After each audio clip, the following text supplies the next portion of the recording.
During the age of the ancient Roman Republic, a time shaped by ambition, bloodshed, and relentless political struggle, countless men attempted to carve their names into the eternal stone of history. Most failed. Some were remembered only briefly. A very small number became immortal. Some men earned admiration as brilliant commanders and visionaries. Others gained notoriety for cruelty, betrayal, or cowardice. But among all who shaped Rome's destiny, one name continues to echo through the centuries with unrivaled force. A name spoken in awe. A name feared by enemies. A name remembered long after the Republic itself collapsed. Gaius Julius Caesar.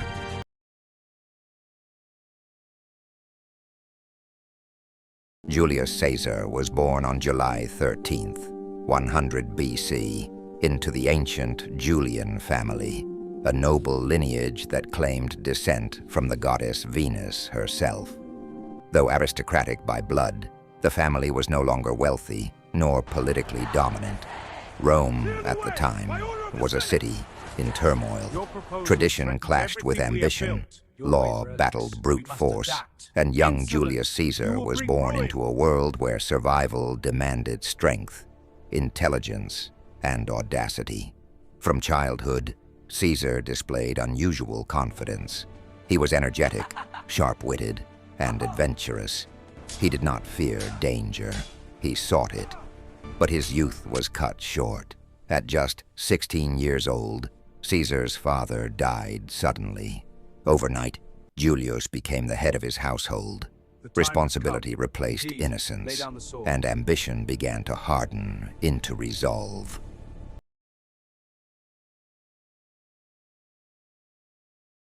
One of the most influential figures in Caesar's early life was his uncle, Gaius Marius, a legendary general and political reformer. Marius reshaped the Roman army, creating professional legions loyal not to the Senate, but to their commanders. Soldiers adored him. The people admired him. The aristocracy feared him. Marius's greatest enemy was Lucius Cornelius Sulla, an ambitious noble whose rivalry with Marius plunged Rome into civil war.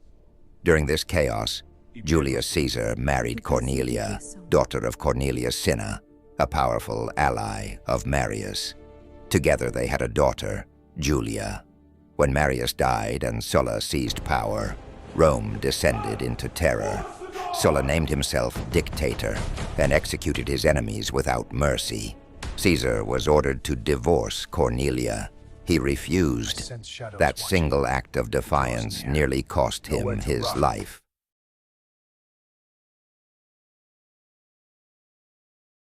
Forced to flee Rome, Caesar enlisted in the army and was sent east to Asia Minor. There, far from politics, he proved himself through action. At the siege of Mytilene, Caesar saved a fellow Roman's life. For this, he was awarded the civic crown, one of Rome's highest military honors. Commanders noticed him. Veterans respected him. A leader was emerging. When Sulla died in 78 BC, Caesar returned to Rome. But his family's wealth had been confiscated. He was nearly penniless, so Caesar turned to words. Through relentless study, he became one of Rome's most powerful orators. In the courts, his voice rebuilt his fortune and his reputation. At 25, Caesar crossed the Aegean Sea. Pirates attacked his ship, killing crew members and capturing the survivors. When the pirates demanded a ransom, Caesar laughed. He told them they were asking for too little. He warned them that once freed, he would return and crucify them. They mocked him. After his release, Caesar did exactly as promised. He raised a fleet, hunted the pirates down, defeated them, and ordered their execution. Rome took notice. This act cemented Caesar's reputation as a man whose words were never empty. Soon after, he was appointed military tribune, The path to power had opened.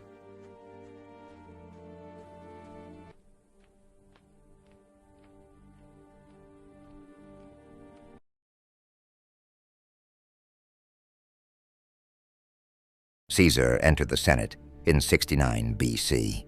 That same year, tragedy struck again.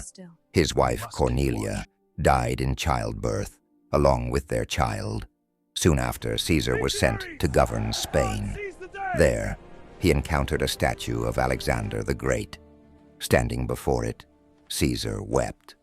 At 33, he felt he had achieved nothing of greatness. Alexander had conquered the world by that age. Caesar swore he would do the same, or die trying.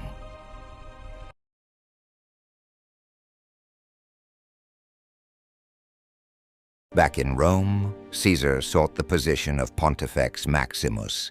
He risked everything and won, thanks to the financial backing of Marcus Licinius Crassus, the richest man in Rome. In 60 BC, Caesar became consul.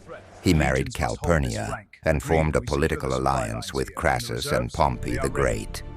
This alliance became known as the First Triumvirate. Rome was theirs.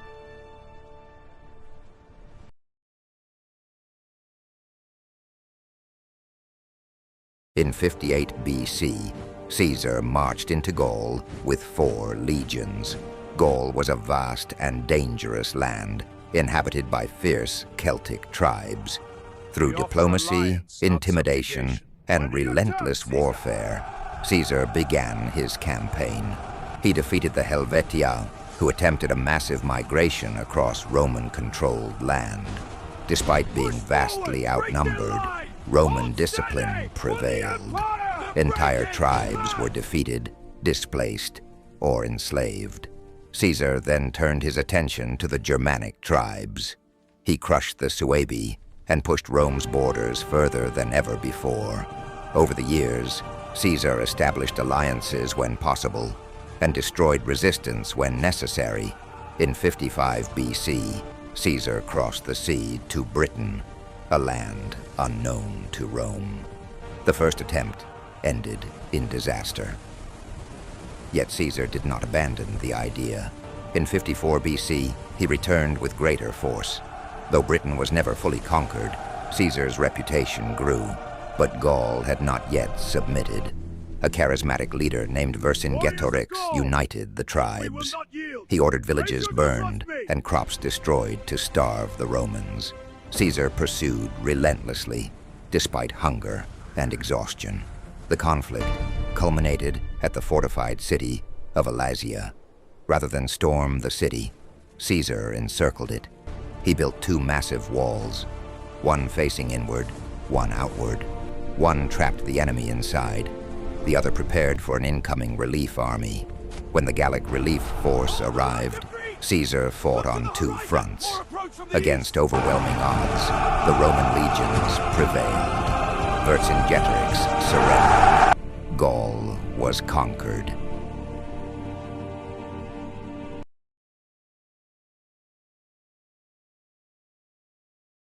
While Caesar conquered abroad, Rome changed. Marcus Crassus was killed in Parthia. The First Triumvirate collapsed. Pompey seized control of the Senate. He ordered Caesar to disband his legions and return to Rome. Caesar knew this meant his destruction. In 49 BC, Caesar crossed the Rubicon River. With that step, civil war became inevitable. The die was cast. Pompey fled Rome. Caesar entered the city without resistance. He showed mercy to his enemies. Rome fell under his control.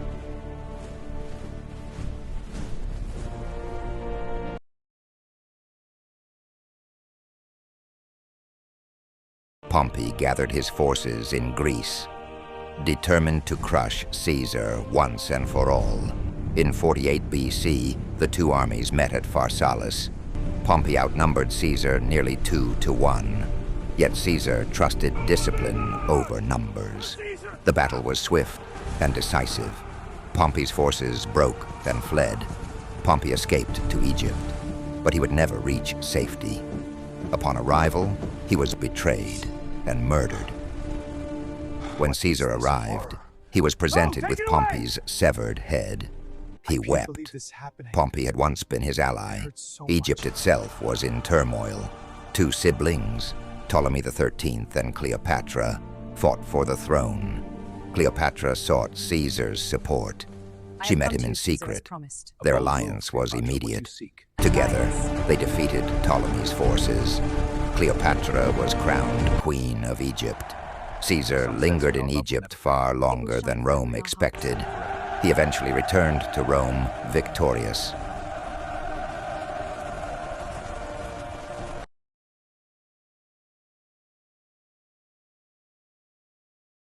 Caesar was named Dictator, first for 10 years, then for life.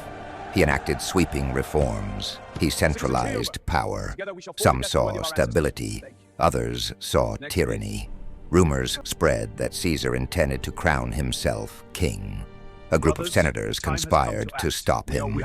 Among them was Marcus Junius Brutus. On March 15th, 44 BC, Caesar entered the Senate. He was surrounded. Daggers were drawn. Caesar fought back. Then he saw Brutus. His resistance ended. He was stabbed 23 times. Julius Caesar was dead. The conspirators believed they had saved the Republic. They were wrong. Civil war followed. From the ashes rose an empire. Caesar's adopted son, Octavian, became Augustus. Rome's first emperor. The Republic was gone, but Caesar's name endured. His life reshaped history, and his legacy still echoes today. Not as a king, but as a conqueror of fate.